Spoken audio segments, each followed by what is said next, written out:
भोला मांगे गवनवा होली में, भोला मांगे गवनवा होली में, भोला मांगे गवनवा होली में, भोला मांगे गवनवा होली में।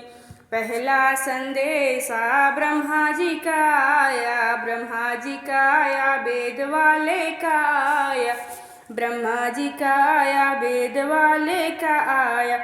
हम ना बैठब डोली में, भोला मांगे गवनवा होली में, हम ना बैठब डोली में, भोला मांगे गवनवा होली में, भोला मांगे गवनवा होली में, भोला मांगे गवनवा होली में।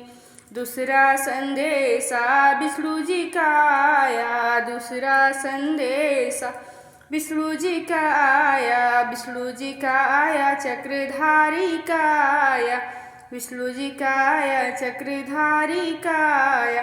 हम ना बैठब डोली में, हम ना बैठब डोली में, भोला मांगे गवनवा होली में, भोला मांगे गवनवा होली में, भोला मांगे गवनवा होली में।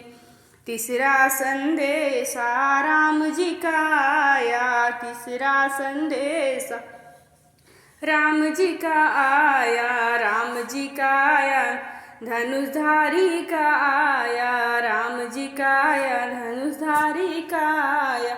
हम ना बैठब डोली में, भोला मांगे गवनवा होली में, हम ना बैठब डोली में, भोला मांगे गवनवा होली में, भोला मांगे गवनवा होली में, भोला मांगे गवनवा होली में।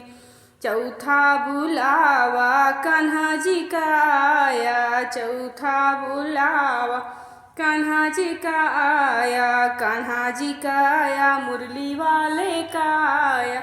हम ना बैठब डोली में, हम ना बैठब डोली में, भोला मांगे गवनवा होली में, हम ना बैठब डोली में, भोला मांगे गवनवा होली में। पांचवा बुलावा भोले बाबा का आया, पांचवा बुलावा भोले बाबा का आया, भोले बाबा का आया डमरू वाले का आया। हम तो बैठब डोली में, हम तो बैठब डोली में, भोला मांगे गवनवा होली में, भोला मांगे गवनवा होली में, भोला मांगे गवनवा होली में, होली में हो होली में, भोला मांगे गवनवा होली में।